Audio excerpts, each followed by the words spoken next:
Bismillahirrahmanirrahim. Assalamualaikum warahmatullahi wabarakatuh. Alhamdulillah. La haula wa la quwata illa billah. Allahumma sholli wa sallim wa barik ala nabiyyina Muhammadin wa ala alihi wa sahbihi ajmain. Terima kasih pada seluruh pecinta belajar agama Islam, khususnya bagi mahasiswa di perguruan tinggi di seluruh Indonesia dan lebih khusus di kampus ITS Surabaya. Pada kesempatan hari ini, izinkan saya untuk mengulas dan membahas tentang bagaimana membangun paradigma Qur'ani. Bismillah, la haula wa la quwata illa billah. Tema ini saya kira tema yang sangat berbobot ya. Dalam konteks tertentu kita coba memahami kembali Al-Quran sebagai petunjuk dari Allah Subhanahu wa Ta'ala yang terbaik untuk kita semuanya yang ingin meraih kebahagiaan dunia akhirat ya, bagi umat Islam di seluruh dunia dimanapun berada. Saya kira ingin selalu bisa sukses dalam memahami pesan-pesan Allah melalui Al-Quran, kemudian bisa melaksanakannya. Terlebih kita sebagai mahasiswa, sebagai generasi bangsa, juga tentu ingin bisa mengaplikasikan pesan-pesan Al-Quran dalam kehidupan nyata yang lebih damai, lebih bermanfaat, lebih sesuai dengan harapan Allah, harapan manusia, harapan kita semuanya. Nah, saya kira Al-Quran telah memberikan informasi, kemudian petunjuk-petunjuk yang luar biasa ya. Nah, itu yang kita harus kemudian pahami bahwa pada kesempatan ini saya juga ingin mencoba memberikan pemahaman bersama bahwa membangun paradigma Qur'ani ini perlu kita lakukan sebisa kita sesuai dengan bidang kita, dengan harapan sekali lagi untuk meraih keridhaan Allah Subhanahu wa Ta'ala. Baik, mahasiswa dimanapun berada, ini saya juga ingin sampaikan bahwa ketika kita bicara tentang paradigma Qur'ani, itu ada dua kata kunci di situ, yaitu paradigma. Nah, izin saya akan menyampaikan slide yang telah saya persiapkan bahwa ini kita membahas tentang membangun paradigma Qur'ani. Ini perlu kita pahami bersama bahwa proses dari sejarah Al-Quran yang luar biasa panjang, sepanjang hidup Rasulullah, saya kira dari lahir hingga meninggal, kemudian itu mewariskan sebuah legasi yang luar biasa bagaimana Rasulullah membangun paradigma Qur'ani.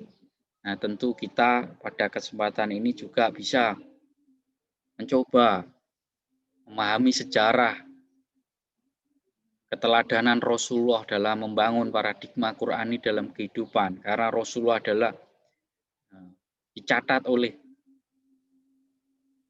semua orang dari zaman dulu sampai hari ini bahwa beliau luar biasa. Bahkan ilmuwan non-muslim pun mengakui bahwa Rasulullah Nabi Muhammad sebagai 100 tokoh terbaik berpengaruh dunia dan beliau menempati nomor urut yang pertama. Allahumma sholli wa sallim wa barik ala nabiyyina Muhammadin wa ala alihi wa sahbihi ajmain. Tentu kita perlu sering-sering bersolawat pada Rasulullah sebagai rasa hormat, rasa cinta, dan rasa ingin meniru, meneladani beliau dalam membangun paradigma Qur'ani tidak hanya secara teori tetapi hingga prakteknya. Baik, dalam buku pendidikan agama Islam yang diterbitkan oleh Kementerian Ristek Dikti, juga buku pendidikan agama Islam yang diterbitkan oleh tim dosen agama Islam di ITS khususnya, Anda bisa baca bahwa membangun paradigma Qur'ani itu bisa dipahami bahwa paradigma adalah cara pandang dan cara berpikir tentang sesuatu permasalahan berdasarkan Al-Quran. Inilah pengertian paradigma Qur'ani. Paradigma itu cara berpikir, Qur'ani itu adalah Al-Quran. Jadi cara berpikir sesuai dengan Al-Quran.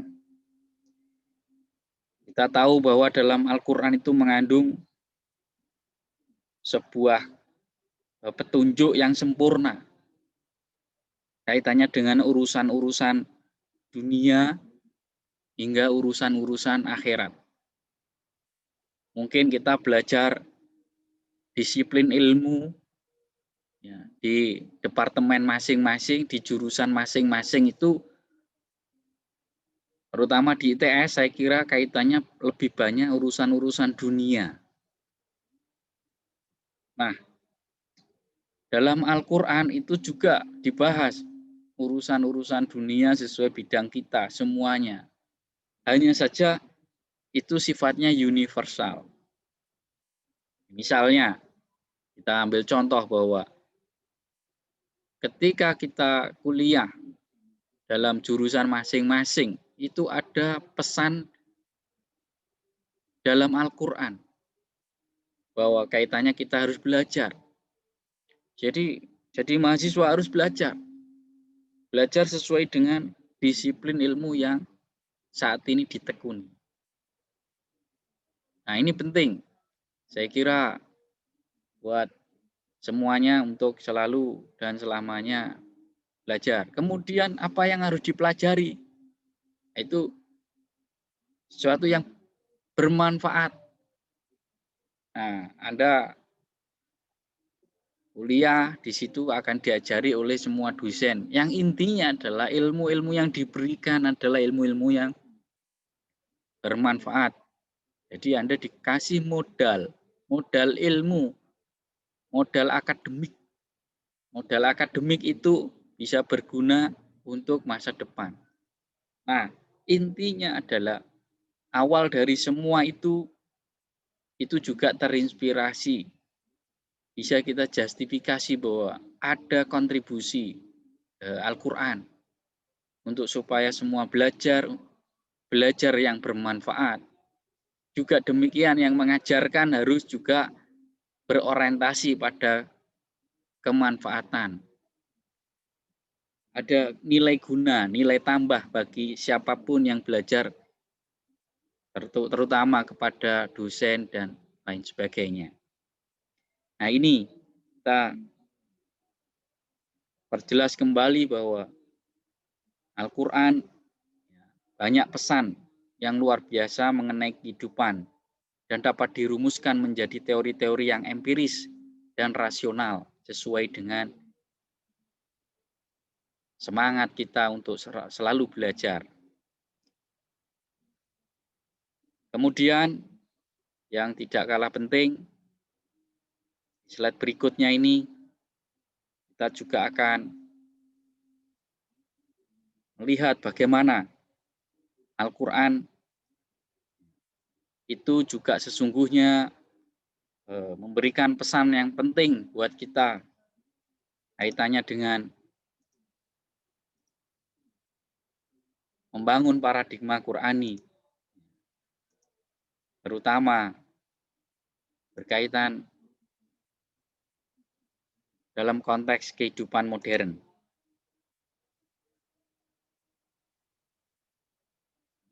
Dalam kehidupan modern, paradigma Qur'ani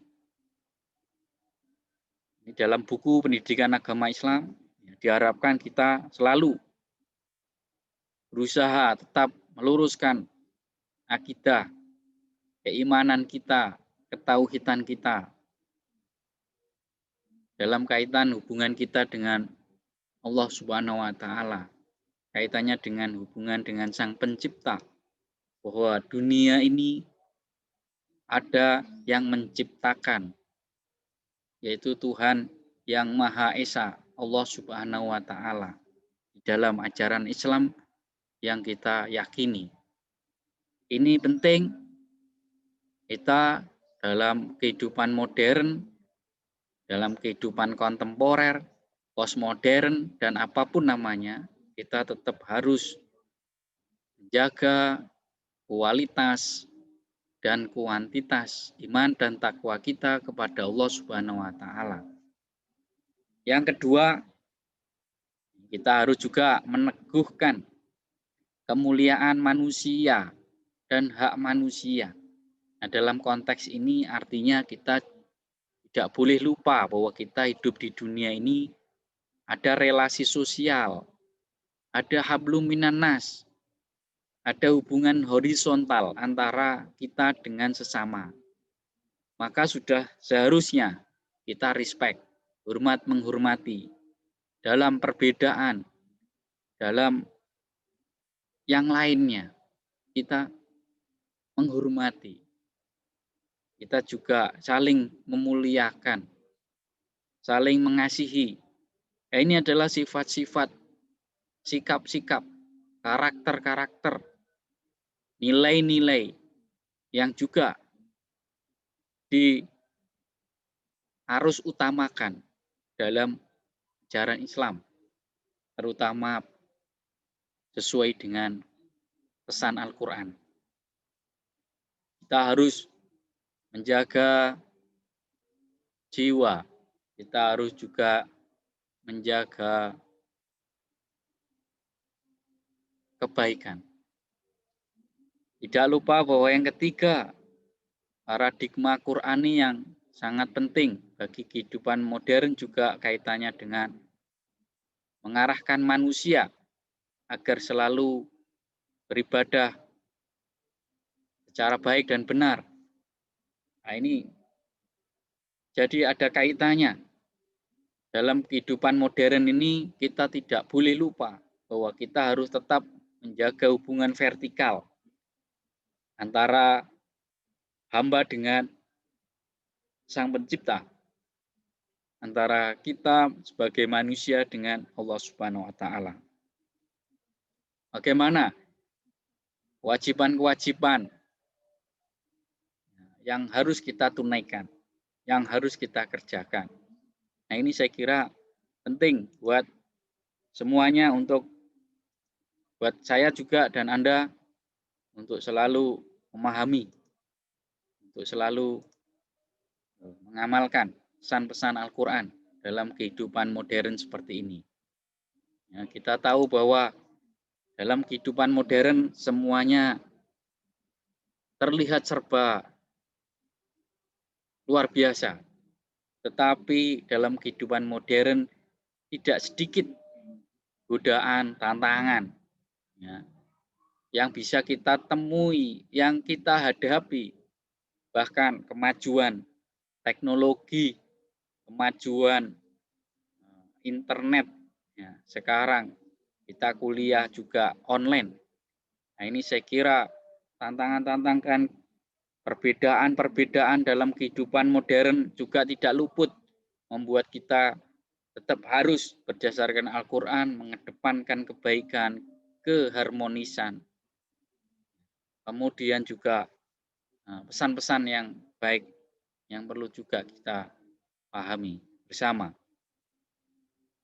Intinya saya kira kita harus terus berusaha sekali lagi menjaga hubungan kita dengan Allah, juga menjaga hubungan kita dengan sesama manusia, kaitannya dengan untuk meraih ridho Allah Subhanahu wa taala.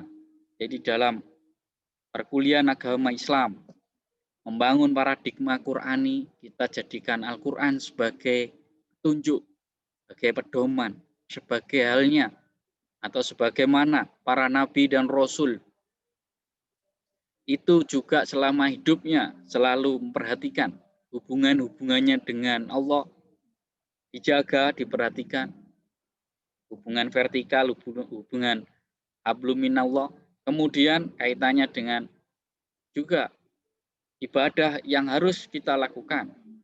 Kita harus menjaga ibadah yang wajib, ibadah yang sunnah, dan ibadah yang mubah. Yang halal kita lakukan, harus kita perhatikan. Nah, yang haram kita jauhi. Nah, kita berusaha selalu istiqomah, jalankan perintah-perintah Allah. Nah, ini adalah bagian dari membangun paradigma Qur'ani. Sesibuk apapun, kita harus berusaha terus menjaga istiqomah, keikhlasan kita dalam beribadah, menyembah kepada Allah Subhanahu wa taala. Itulah yang diharapkan sesuai dengan pesan Al-Qur'an. Jadi paradigma Qur'ani kita sudah men-setting hati, kemudian akal kita, perasaan dan pikiran kita yang kemudian berefek pada tindakan dan amalan. Mahasiswa dimanapun berada dan semua yang suka belajar melalui video, pada kesempatan ini membangun paradigma Qur'ani bisa dikatakan gampang-gampang susah, susah-susah gampang.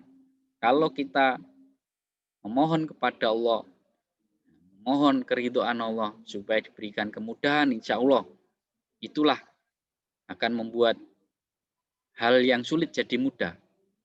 Maka dari itu, mari seperti para nabi dan rasul, meskipun telah dijamin kehidupannya selalu dalam koridor, dalam zona keimanan dan ketakwaan, tapi selalu memohon keridhaan Allah Subhanahu wa taala. Itu adalah juga bagian dari membangun paradigma Qur'ani dalam ruang privasi, yaitu dalam ruang diri kita sendiri, mungkin juga dalam keluarga, dalam masyarakat. Jadi kita memohon yang terbaik selalu bagaimana kehidupan kita dalam zona aman, dalam zona iman, yang itu semuanya bermuara pada keridhaan Allah Subhanahu wa taala. Sehingga kita senantiasa bahagia, mudah urusan-urusan kita di dunia, bahkan hingga akhirat nanti.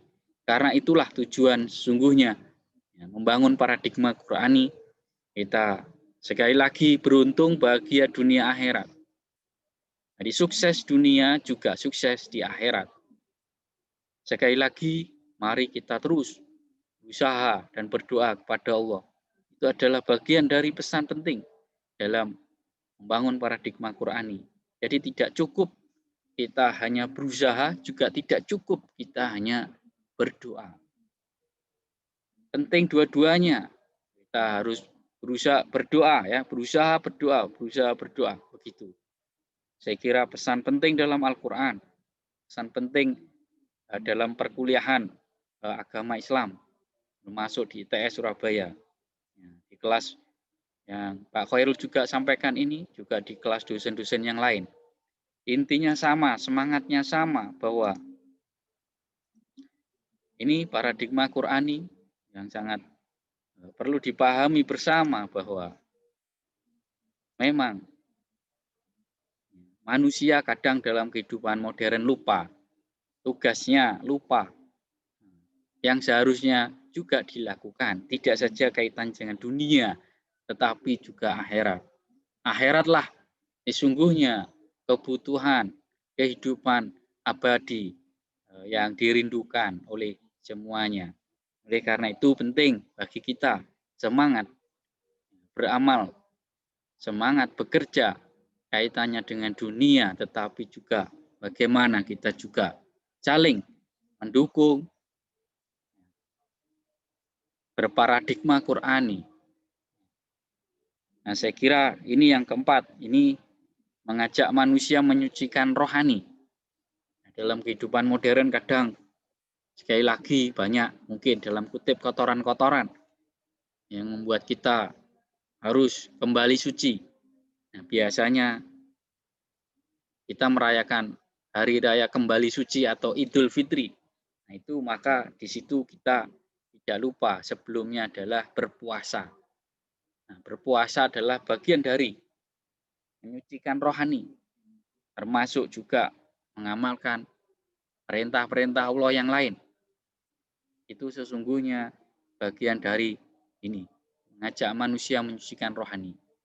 Nah, izinkan saya akan membahasnya lebih luas dalam pertemuan hari ini, sedikit lama, tentang bagaimana membangun paradigma Qur'ani ini sangat urgent, sangat penting. Paling tidak dengan kesadaran, dengan niat, dengan doa. Siapa tahu Allah memberikan selalu dan selamanya kepada kita dengan sebuah jalan yang baik. Ya, kita selalu ditempatkan yang baik-baik, dipertemukan dengan orang yang baik-baik, ya, dan kita juga bisa berbuat baik. Nah, itu saya kira yang lebih penting. Berbuat baik dari diri kita, berbuat manfaat dari diri kita. Ini juga merupakan pesan penting sebagaimana yang dipraktekkan, yang dicontohkan oleh baginda Rasulullah SAW, Nabi Muhammad. Kemudian yang 5, ini agak saya percepat sedikit, bahwa membangun paradigma Qur'ani dalam kehidupan modern itu bisa diupayakan dari rumah tangga atau dari keluarga kita untuk berusaha mewujudkan keluarga yang sakinah, mawaddah, warahmah. Nah, ini bagi yang sudah siap menikah, maka menikahlah. Itu nanti pada akhirnya bisa mewujudkan rumah tangga yang sakinah, mawaddah, warahmah. Yang belum berkeluarga, yang artinya seperti mahasiswa pada saat ini tentu banyak. Mungkin yang belum berkeluarga sekitar 90 sampai 100%. Yang belum berumah tangga. Nah, ini artinya apa? Kita tetap bisa membangun rumah tangga yang sakinah, terutama fungsi kita sebagai mahasiswa, kita sebagai anak maksudnya, sebagai anak dari orang tua, bagaimana kita mendukung keluarga yang sakinah, mawaddah, warahmah, yaitu kita mendoakan untuk kebaikan orang tua kita. Semoga orang tua menjadi orang tua yang soleh dan solihah, orang tua yang senantiasa juga patuh dan taat kepada Allah Subhanahu wa Ta'ala, yang senantiasa beribadah kepada Allah, menjaga hubungan baik dengan Allah. Itu kaitannya dengan akidah, kaitannya dengan hubungan vertikal. Juga tentu saja baik dalam hubungan horizontal, hubungan orang tua dengan anak. Semoga kita selalu diridhoi Allah dengan saling mendoakan.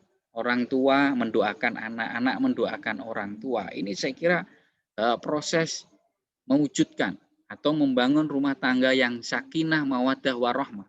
Jadi setelah kuliah agama Islam, maka saya berharap mahasiswa punya kesadaran yang lebih bertanggung jawab, lebih mandiri, lebih cerdas, lebih amanah dan kreatif dalam mendukung keluarga masing-masing menjadi keluarga yang sakinah, mawaddah, warahmah. Karena saya yakin bahwa mewujudkan keluarga yang sakinah, mawaddah, warahmah itu adalah pekerjaan bersama. Pekerjaan bersama. Jadi kita semua harus mendukung. Kebaikan itu butuh kerjasama. Tidak bisa hanya diberikan kepada orang tuanya, terlebih bapaknya saja atau ibunya, tetapi bersama-sama.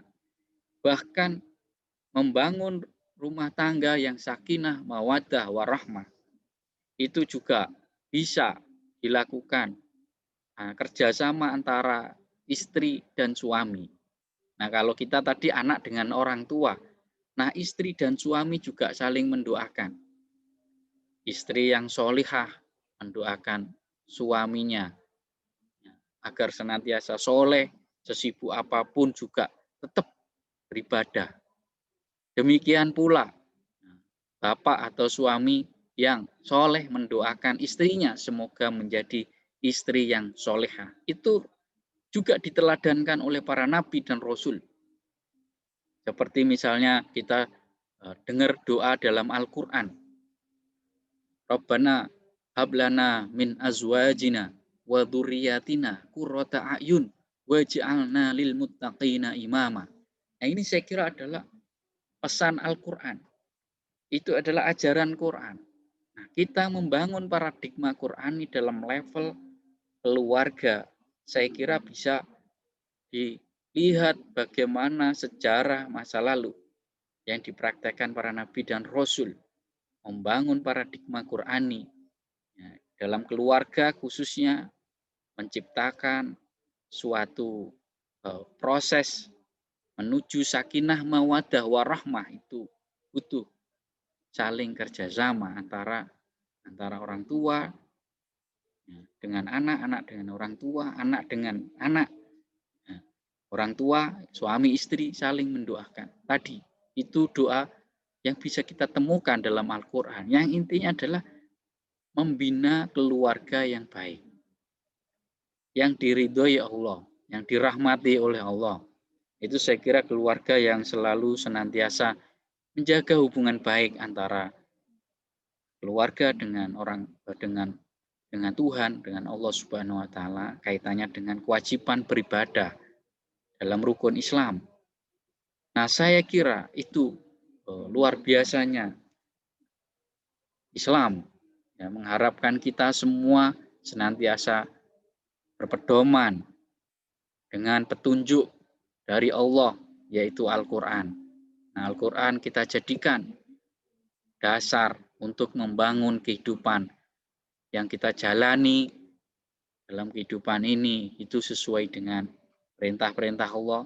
Kita senantiasa berusaha membina keluarga sesuai dengan posisi dan porsi kita masing-masing. Nah, sebagai anak, sekali lagi, silahkan Anda berdoa dan mendoakan orang tua.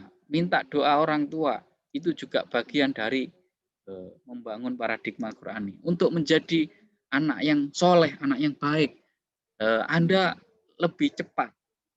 Ya, sebagai mahasiswa, itu lebih cepat sukses dalam menjalani kehidupan modern ini. Saya kira dengan minta bantuan doa orang tua, minta ridho orang tua, karena ridho orang tua itu ridho Allah Subhanahu wa taala. Jadi terus berusaha seperti itu. Itu penting. Yang keenam, membangun umat menjadikan saksi atas kemanusiaan. Artinya di sini bagaimana kita ada jiwa kemanusiaan seperti Pancasila, kemanusiaan yang adil dan beradab. Nah, ini saya kira penting bagaimana kita sebagai umat Islam itu juga senantiasa memiliki jiwa kemanusiaan, empati, simpati, respek, hormat, kasih sayang. Nah, jiwa-jiwa kemanusiaan itu perlu kita praktekkan. Nah, itu juga sesuai dengan Al-Quran. Ini tentu kaitannya dengan hablum minan nas.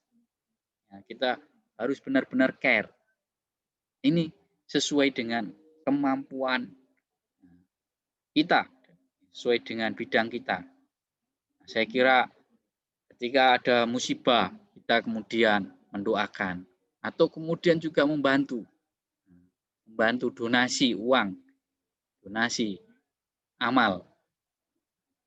Itu semua juga bagian dari ini, kita menjadi saksi atas apa yang berurusan dengan kemanusiaan. Bahkan juga kaitannya dengan lingkungan. Kita menjaga hubungan kita dengan alam sekitar ini penting juga diperhatikan. Nah, itu semua ada juga yang perlu diperhatikan, yaitu mengajak agar saling tolong-menolong.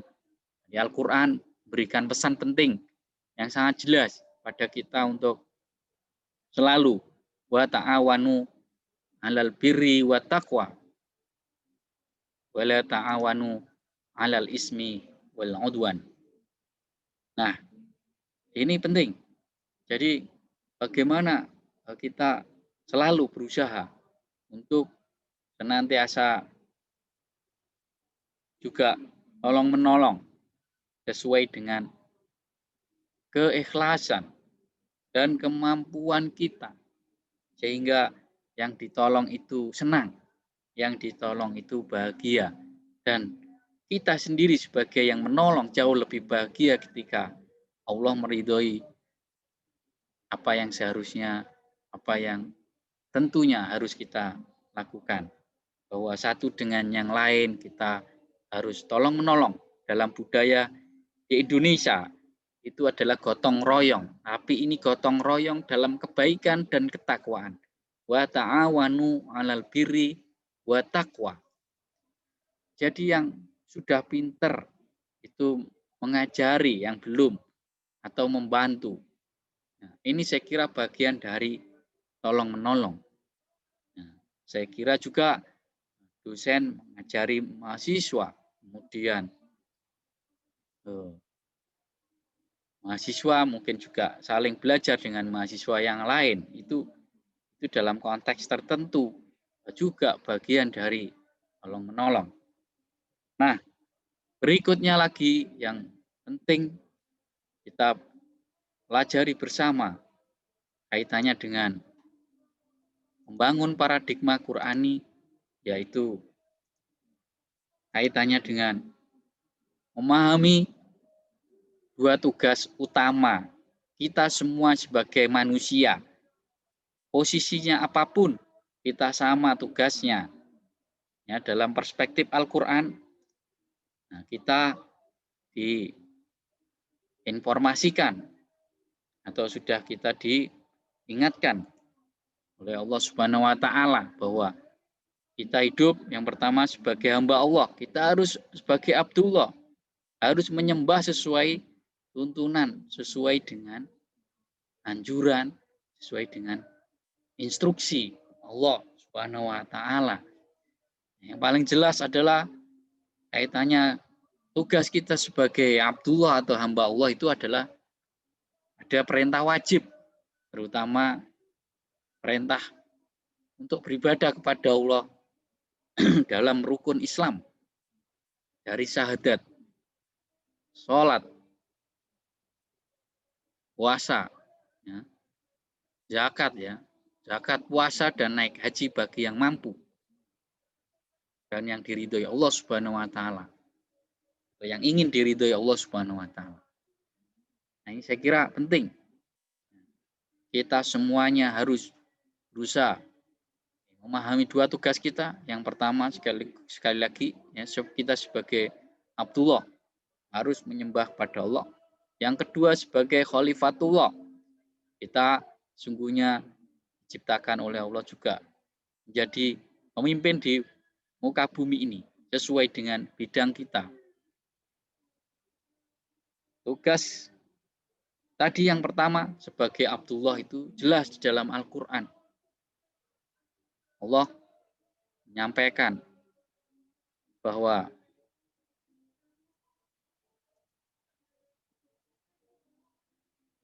manusia itu diciptakan tidak lain agar supaya menyembah kepada Allah. Wa ma khalaqtul jinna wal insa illa liya'budun. Itu adalah dalil dalam Al-Quran yang bisa kita baca, bisa kita jumpai, lalu kemudian kita bisa amalkan. Bagaimana kita semestinya ya, selama-lamanya untuk berusaha dan berdoa kepada Allah agar kita semuanya diberikan istiqomah dan keikhlasan ya, dalam menunaikan tugas dan kewajiban kita. kaitannya dengan posisi kita sebagai Abdullah, sebagai hamba Allah yang seharusnya kita tanpa disuruh, tanpa paksaan, kita tetap menyembah hanya kepada Allah. Oleh karena itu tidak mengherankan ketika kita sholat selalu membaca surat Al-Fatihah yang ada di dalamnya sebuah pernyataan yang tulus kita sampaikan kepada Allah dalam hati dan lisan. Kita menyampaikan bahwa hanya kepadamu lah ya Allah kami menyembah, dan hanya kepadamu lah ya Allah kami minta pertolongan. Nah, ini dari Al-Quran, kita membaca dari Al-Quran, kita mendapatkan pesan yang sangat jelas. Dari Al-Quran kita tahu apa yang seharusnya kita lakukan dalam konteks posisi kita sebagai Abdullah. Kita harus berusaha selalu dan selamanya, sampai kapanpun, sampai akhir hayat kita, mengharapkan ridho Allah Subhanahu wa Ta'ala terus menerus kita agar supaya bisa menunaikan kewajiban kita tersebut. Seperti para nabi dan rasul, sekali lagi senantiasa istiqomah berikan contoh teladan untuk supaya menunaikan tugasnya sebagai Abdullah itu juga mengharapkan ridha Allah, berdoa dan berusaha bersama-sama kita menyembah kepada Allah, bersama-sama kita saling mendukung untuk menunaikan kewajiban kita. Perintah jamaah kita coba lakukan ini dalam rangka untuk saling mendukung, memberi semangat agar supaya kita selalu istiqomah, selalu ikhlas lillahi ta'ala dalam menjalani tugas mulia, yaitu kita sebagai Abdullah. Yang kedua, sebagai Khalifatullah, sebagai pemimpinnya Allah, kita berusaha menjadi pemimpin yang baik, menjadi pemimpin yang adil, menjadi pemimpin yang bisa memberikan contoh. Nah, itu kita membangun paradigma Qur'ani, kita memahami tugas kita menjadi pemimpin paling tidak bagi diri kita sendiri. Kita pergi ke masjid, kita pergi ke tanah suci, kita pergi ke tempat-tempat yang baik dalam tujuan untuk selalu bertakwa, bertauhid, selalu beriman, beribadah, untuk menunjukkan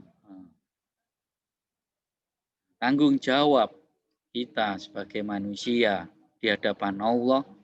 Kita tetap bertanggung jawab untuk memastikan bahwa kita selalu menjaga hubungan baik dengan manusia. Tapi kaitannya dengan Khalifatullah ini sebetulnya juga lebih dominan, bahasanya adalah kaitannya dengan hablum minan nas sama hablum minal alam. Bagaimana kita harus menjaga hubungan baik kita dengan sesama manusia, juga menjaga hubungan baik kita dengan alam lingkungan.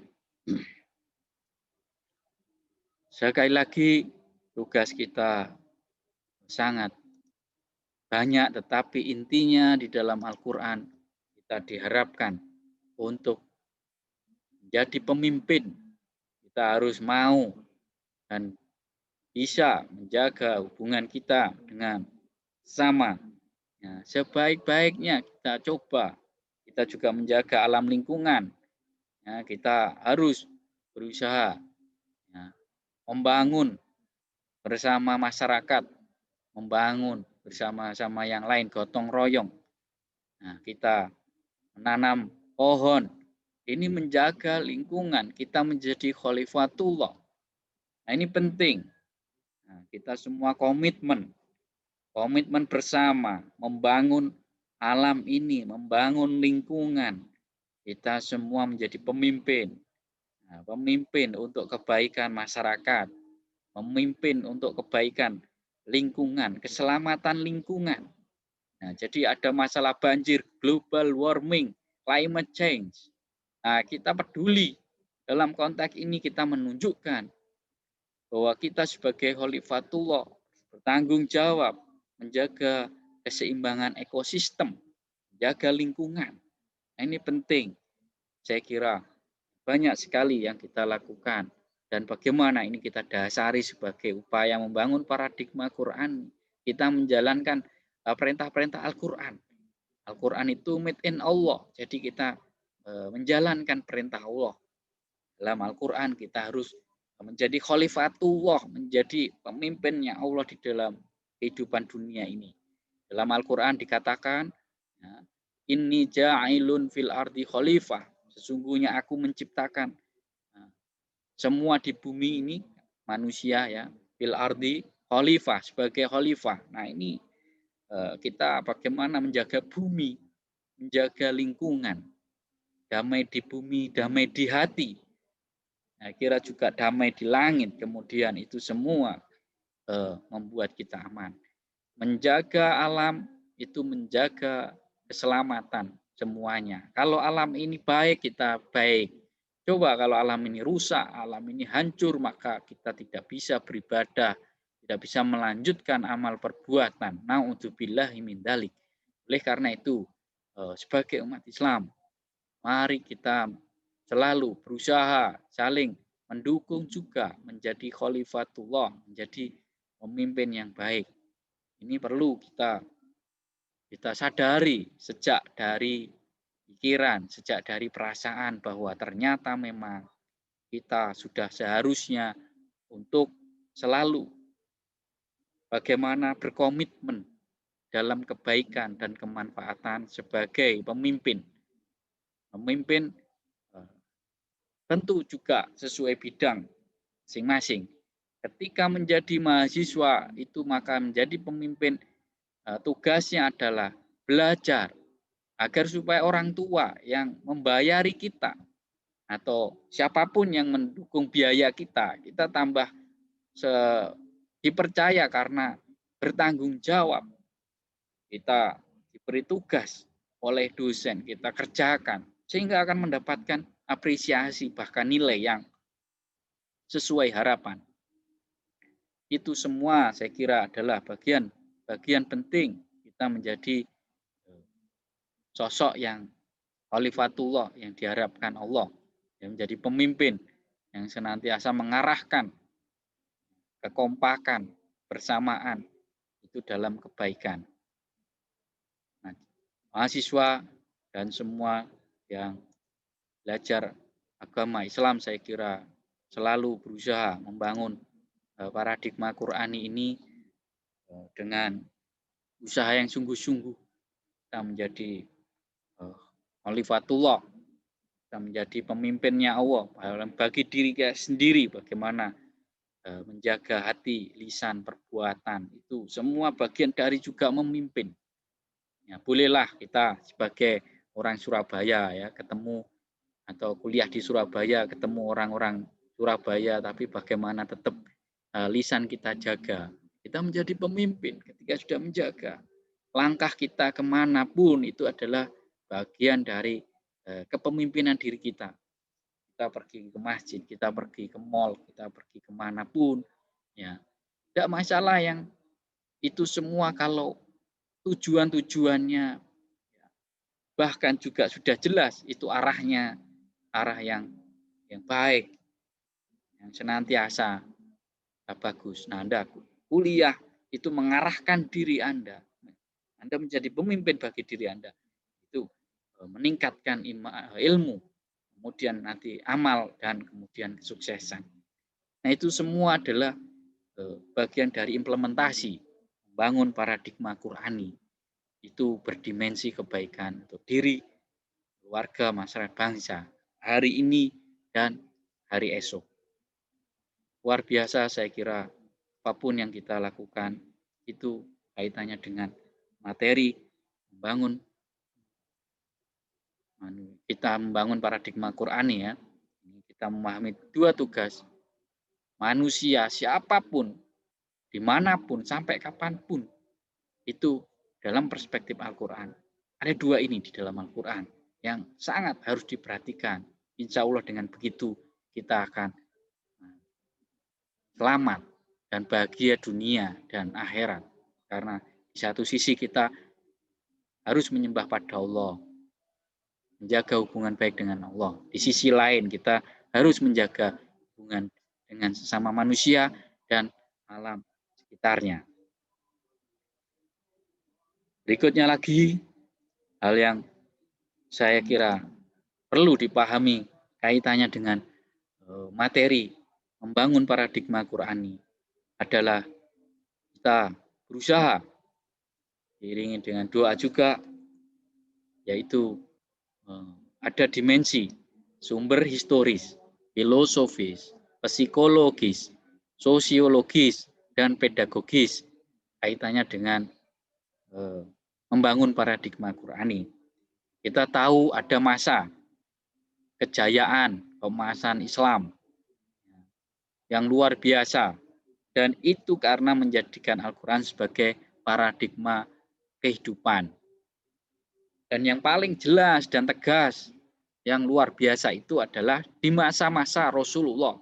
Rasulullah lah yang mendapatkan mukjizat Al-Quran, dan Rasulullah lah yang pertama kali dan yang utama dan yang luar biasa dalam membangun sampai sukses, yaitu terkait dengan paradigma Quran.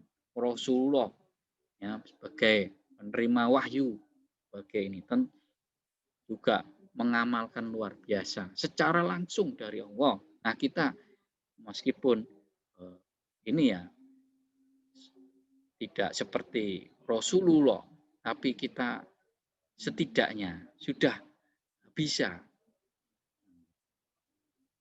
memegang Al-Quran hari ini. Nah, kita bisa membaca hari ini, dan itu hampir sama persis dengan apa yang diberikan oleh Allah kepada Rasulullah. Hanya saja memang kita tentu saja tidak sama persis, karena memang kita bukan Nabi. Oleh karena itu tetap kita harus pada Al-Quran, dan karena itu kita juga harus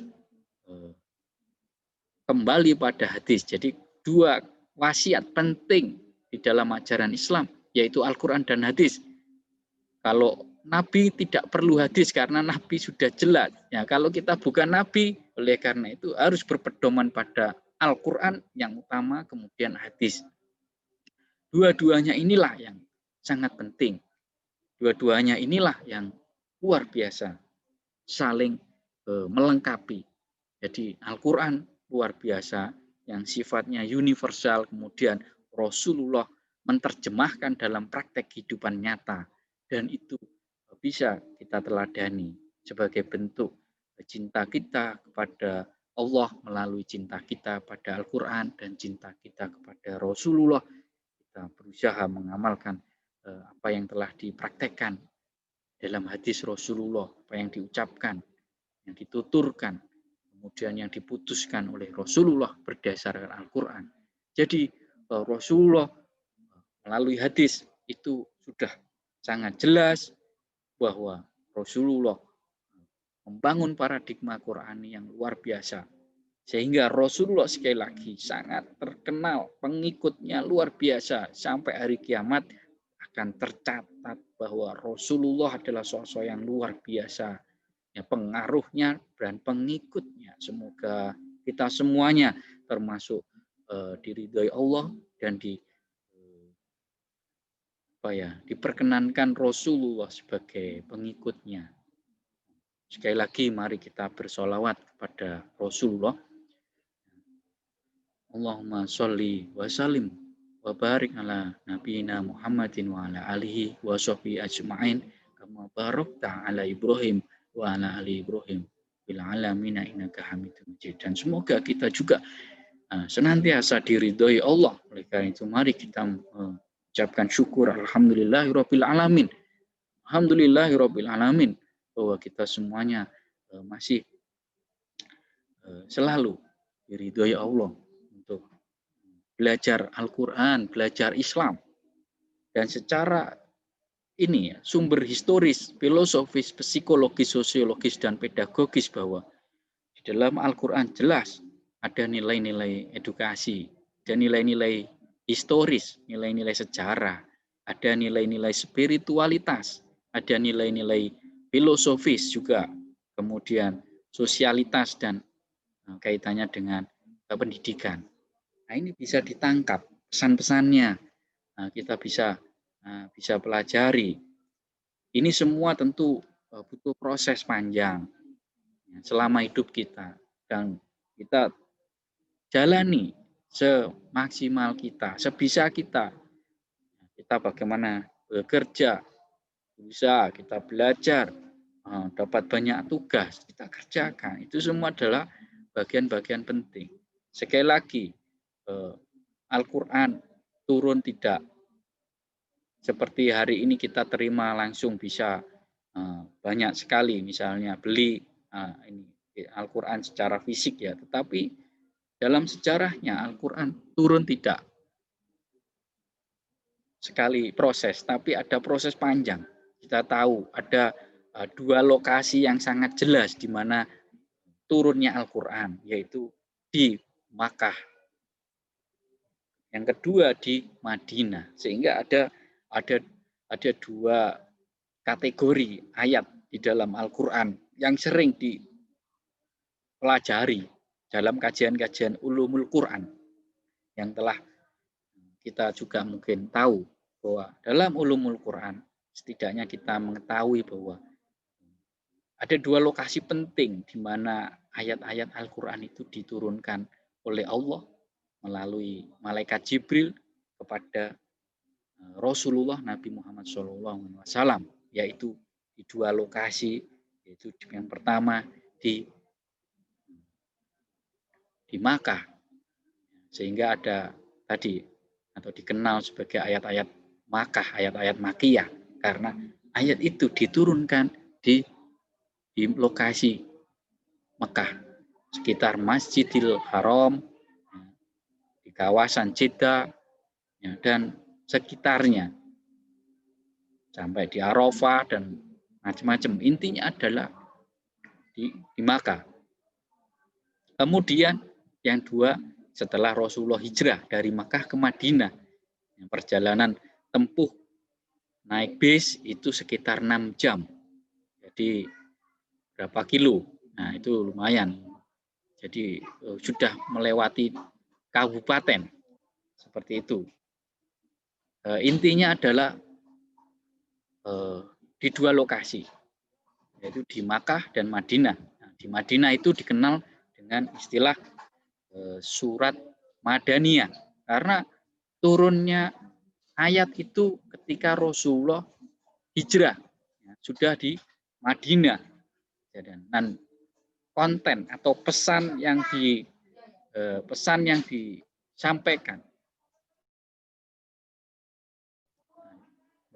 disampaikan, oleh Allah melalui Rasulullah di dua lokasi itu juga tidak sama, tapi intinya adalah semuanya itu luar biasa penting, dan itu cocok untuk semua lokasi di seluruh dunia, di seluruh alam.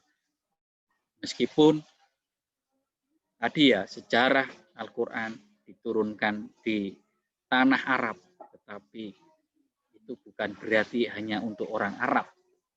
Justru di sanalah sebagai dasar, sebagai semacam contoh ideal, di mana dari berbagai tantangan dan peluang untuk berbuat baik itu ada dari sana. Oleh karena itu, pada kesempatan ini, mari kita senantiasa untuk kembali Al-Quran dan hadis, ya, yang intinya adalah kita bagaimana terus berusaha dan berdoa kepada Allah. Ini kita mengkaji sumber-sumber ajaran Islam yang luar biasa. Di sini saya ingin sampaikan bahwa kaitannya dengan membangun argumen Qur'ani. Nah, ini kita coba pahami bersama ya, bahwa di dalam Al-Qur'an ya, itu ada argumen-argumen penting dalam menjawab tantangan dan peluang zaman. Nah, kemajuan hari ini ya, dengan kesuksesan yang ada, simbol-simbol kehidupan modern. Nah, bagi umat Islam itu jangan membuat kita kemudian lupa bahwa sejatinya tetap kita harus mengacu pada Al-Quran dan hadis. Itulah yang diharapkan dalam perspektif Islam. Kemudian kita tahu bahwa membangun argumen Qur'ani itu kita memahami perlunya melihat keseimbangan dimensi ketuhanan, dimensi kemanusiaan, dan dimensi lingkungan. Kita harus menjaga hablum minallah, hablum minanas, dan hablum minal alam.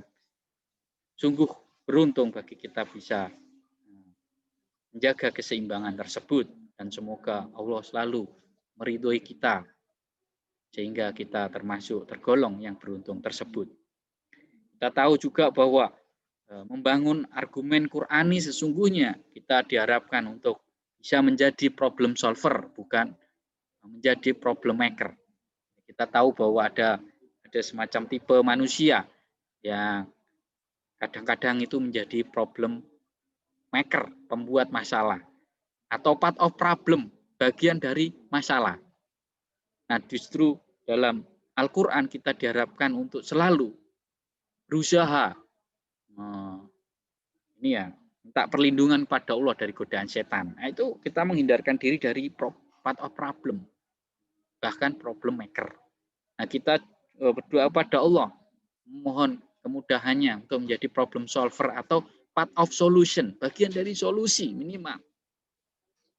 Dalam kehidupan di kampus, di keluarga, di masyarakat, kita berusaha berdoa pada Allah. Semoga menjadi part of solution atau part of problem solver. Nah, ini yang penting dalam Al-Quran. Nah, ini akan terlihat kesuksesan kita itu ketika kita lebih banyak, lebih dominan berusaha menjadi ini ya, problem solver. Kemudian yang kedua, berusaha menjadi orang yang baik dan bermanfaat. Ini saya kira bagian dari penerjemahan part of solution atau problem solver. Jadi bagaimana kita menjadi part of solution bagi urusan-urusan kita. Caranya apa? Melibatkan Allah Subhanahu wa taala. Kita berdoa saja biar Allah yang membantu kita. Jadi banyak urusan yang mungkin tidak bisa kita jawab. Nah, dalam urusan-urusan dunia, bahkan sampai akhirat. Nah, itu terutama di dunia ini sajalah kita dapat tugas-tugas. Kita tidak tahu apakah yang kita kerjakan itu benar-benar betul. Nah, kita tidak tahu. Oleh karena itu kita harus tawakal, harus setelah berusaha itu bertawakal. Pasrah pada Allah, mohon yang terbaik. Nah, itu bagian dari pesan Al-Quran. Karena juga Allah mencintai orang-orang yang bertawakal. Innallaha yuhibbul mutawakkilin. Nah, itu adalah membangun paradigma Qur'ani sehingga ketika kita berusaha berdoa kemudian hasilnya kok tidak baik, itu berarti ada ridho Allah di situ buat kita seperti itu, dan kita tetap harus berusaha menerimanya ikhlas. Apalagi kalau kita berusaha berdoa kemudian hasilnya terbaik, kita sukses, maka justru itulah yang membuat kita harus tambah bersyukur agar supaya dilipatkan lagi nikmat-nikmat, kesuksesan-kesuksesan, bagian-bagian. Disinilah saya kira poin penting dari apa yang seharusnya kita lakukan, apa yang seharusnya kita terus istiqomahkan dalam membangun paradigma Qur'ani. Tentu ada peluang-peluang di satu sisi, di sisi lain tentu juga ada tantangan-tantangan. Nah, bagaimana kelebihan, kekuatan kita itu juga harus dipahami sehingga kita bisa lebih optimal, lebih maksimal dalam memberikan sumbangan-sumbangan, kontribusi-kontribusi sesuai dengan yang diharapkan. Berikutnya lagi, semoga mahasiswa dan siapapun yang menyaksikan video ini ya tidak gampang capek ya. Ini makanya saya coba variasi supaya ini ada inspirasi-inspirasi yang lain, bahwa intinya pada kesempatan ini kita juga ingin menunjukkan pada semua bahwa Islam, ya, terutama dari Al-Quran, kita bisa banyak belajar di sini. Esensi, urgensi, paradigma membangun paradigma Qurani dalam kehidupan modern itu, kita tidak lupa bahwa ciri kehidupan modern itu pembangunan, kemajuan, kemakmuran. Tapi bagaimana kita itu memahami lebih dari itu, bahwa kunci sukses dunia akhirat ya, dalam perspektif Islam adalah kembali pada Al-Quran dan hadis. Nah, terus belajar mengamalkan perintah Allah dalam Al-Quran sebisa dan selama-lamanya untuk kebutuhan dunia dan akhirat. Ini adalah bagian juga yang sangat luar biasa penting buat kita, kapanpun, sampai dimanapun. Kita harus berusaha tahu bahwa ini membangun paradigma Quran ini adalah termasuk tugas kita sebagai khalifatullah, sebagai hamba Allah. Kita sebagai bukan saja mahasiswa, bukan saja profesi-profesi dunia ini, tetapi ya kita sebagai apapun. Karena pada satu sisi kita mungkin di rumah jadi anak, tapi di kuliah jadi mahasiswa, kemudian kalau sudah kerja nanti dikerja, ya, jadi pemimpin. Kita bisa multifungsi, multi peran. Nah, jadi bagaimana itu semuanya tidak lepas dari kontrol. Jadi kontrol yang sesuai dengan Al-Quran. Itu kita berusaha selalu selamanya melibatkan Allah Subhanahu wa taala. Kita mulai dengan doa, mengharapkan Allah. Nah, itu adalah bagian-bagian dari Abdullah, kita sebagai hamba Allah itu seperti itu. Nah, dalam Zoom ini ya alhamdulillah Allah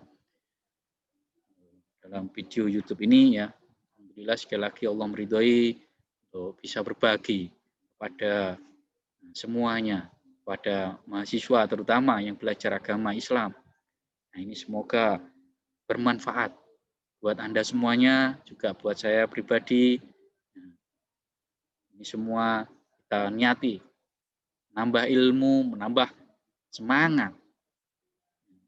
Posisi kita, peran kita, itu menentukan sekali masa depan kita. Baik dalam konteks dunia, bahkan juga sampai akhirat. Demikian intisari apa yang bisa sampaikan. Terima kasih. Alhamdulillah luar biasa ulasan panjang lebar ini.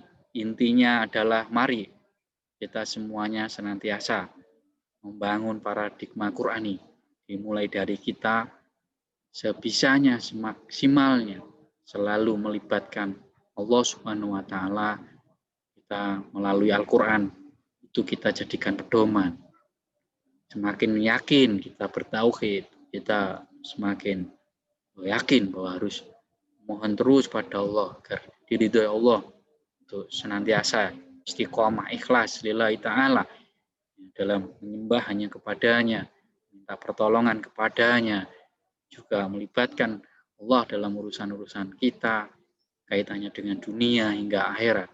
Kita juga senantiasa bersolawat kepada Rasulullah SAW, karena beliaulah juga saya kira sangat dikasihi oleh Allah Subhanahu wa taala, diberikan sebuah wewenang untuk memberikan syafaat yang diharapkan seluruh umat, termasuk kita semua.